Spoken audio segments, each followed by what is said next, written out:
Seigneur, nous prions que nos cœurs soient disposés pour écouter la parole de la vérité, la parole qui est la vie. Tu as dit, mes brebis entendent ma voix, je les connais et elles me suivent. En écoutant cette parole, que nos cœurs te suivent, toi que le Dieu vivant. Au nom de Jésus, Amen. Amen. Voilà. Gloire au Seigneur.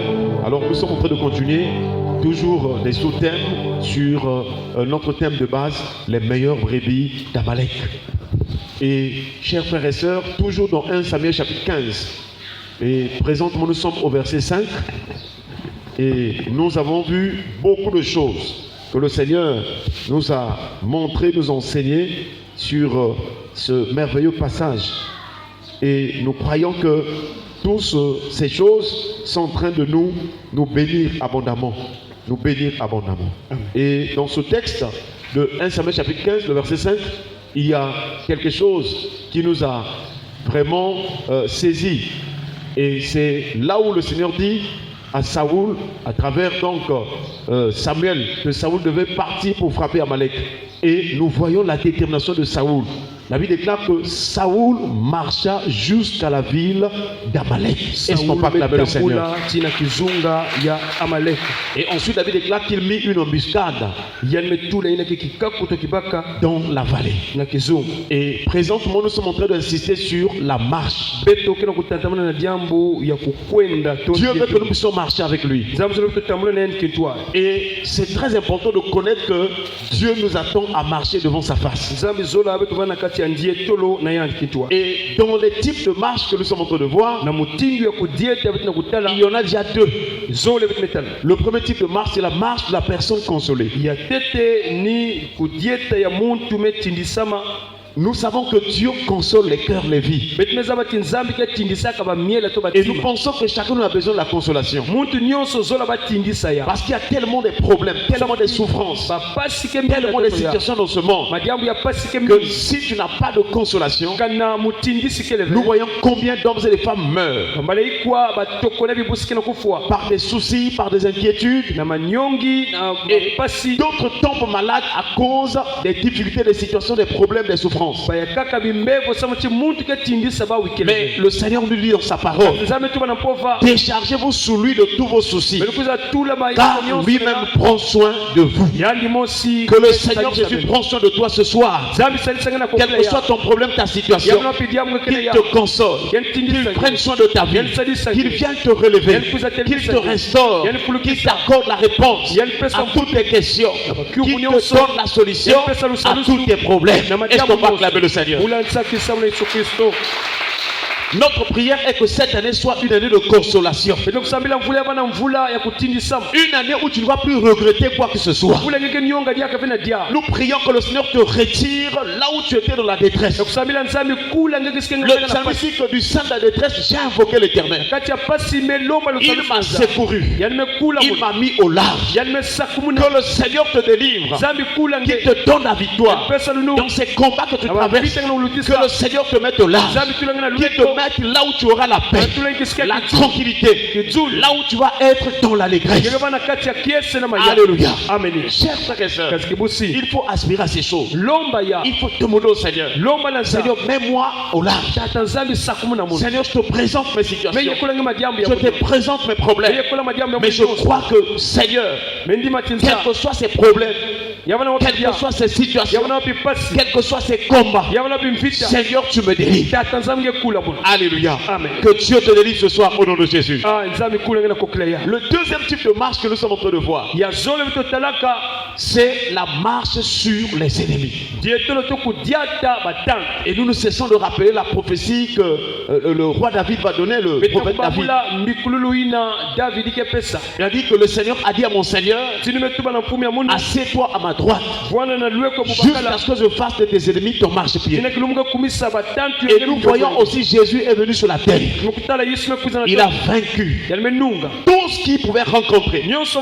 Les maladies, les vents, les souffrances, tout ce qu'il a rencontré dans la vie des hommes, il les a vaincus. Et non seulement il s'était arrêté là, il est allé jusqu'à la mort de la croix. Et là aussi, il a manifesté sa victoire. Est-ce qu'on peut acclamer le Seigneur? La Bible déclare que puisque les enfants participent au sang et à la chair, il a également participé lui-même, afin que par la mort, il rende impuissant celui qui avait la puissance de la mort, c'est-à-dire le diable. Je voudrais te donner la bonne nouvelle ce soir. Le diable a été rendu impuissant par l'œuvre de Christ à la croix. Le diable est impuissant.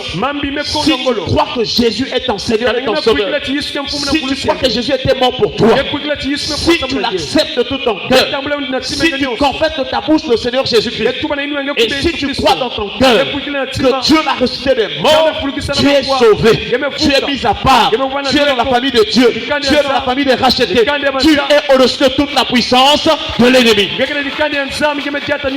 Chers frères et sœurs, la victoire que Jésus a acquise à la croix, ce n'est pas pour lui-même, parce que lui il est déjà Dieu, mais cette victoire, il l'a acquise pour nous remplir de son esprit, afin que lorsque tu rencontreras des situations, lorsque tu vas prier dans le nom de Jésus, les montagnes vont s'aplanir, les montagnes vont quitter, les murailles vont être renversées, quelle que soit la situation, même si ça a mis du temps, tu seras plus que vainqueur. Chers frères et sœurs, je ne sais pas le type de ton ennemi, mais j'aimerais te dire, quel que soit cet ennemi-là, quelle que soit sa forme, quelle que soit sa taille, quelle que soit ses puissances, quelle que soit ses œuvres, toi tu dois t'attacher à ce que le Seigneur te dit. Il a dit, voici, je vous ai donné le pouvoir de marcher sur les serpents, sur les scorpions, sur toute la puissance de l'ennemi, et rien ne pourra nous nuire. Donc quel que soit le type d'ennemi, tu es plus que vainqueur. Sois rempli de l'onction de la victoire au nom de Jésus. Nous prions que cette année, tes ennemis fuient devant toi. Lorsque tu vas élever la voix, quelle que soit leur position, s'ils sont en hauteur, ils vont descendre, ils vont tomber. S'ils sont devant toi, ils vont être dispersés. S'ils sont derrière toi, tu te retourneras et tu les poursuivras au nom de Jésus. Lévitique chapitre 26, le verset 7.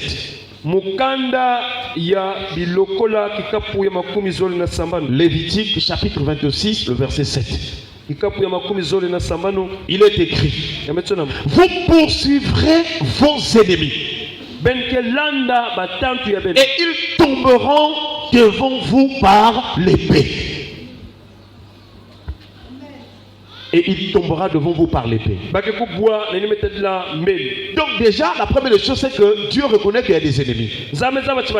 Sur la terre, là, il y a des ennemis. Même si tu donnes à manger à tout le monde, il y aura des choses qui vont être tes ennemis. Même si tu fais du bien à tout le monde, tu salues les gens tous les jours, il y aura des gens qui vont chercher à être ton ennemi. Il y a des gens qui te haïssent sans problème. Dieu n'a rien fait. D'autres encore, vous ne vous connaissez même pas, mais ils vont te haïr. Voilà ce que nous trouvons sur la terre. Ça peut être des personnes proches, ça peut être des personnes éloignées, ça peut être un camarade, ça peut être un membre de la famille, ça peut être un voisin. Voilà ce qui se passe sur la terre. Et la Bible reconnaît qu'il y a des ennemis. Chers frères et sœurs, le diable se lève contre tout ce que Dieu aime. Il se lève contre les plans de Dieu. Il ne peut rien faire devant Dieu, mais il s'attaque à ceux qui appartiennent à Dieu et au plan de Dieu. Comme tu es enfant de Dieu, le diable aussi du coup devient ton ennemi. Je ne sais pas si vous me faites comprendre. Et c'est pourquoi lorsque Dieu a choisi Israël, Dieu a fait des promesses. Mais ces promesses n'étaient pas seulement destinées à Israël. Comme tu avais dit à Abraham, je te bénirai et toutes les familles de la terre seront bénies en toi.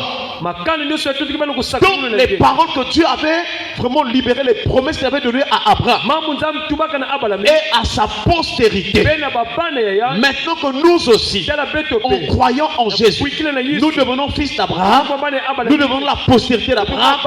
Les promesses que Dieu avait dites là-bas dans l'Ancien Testament deviennent aussi nos promesses, mais en Jésus-Christ. Est-ce qu'on peut acclamer le Seigneur?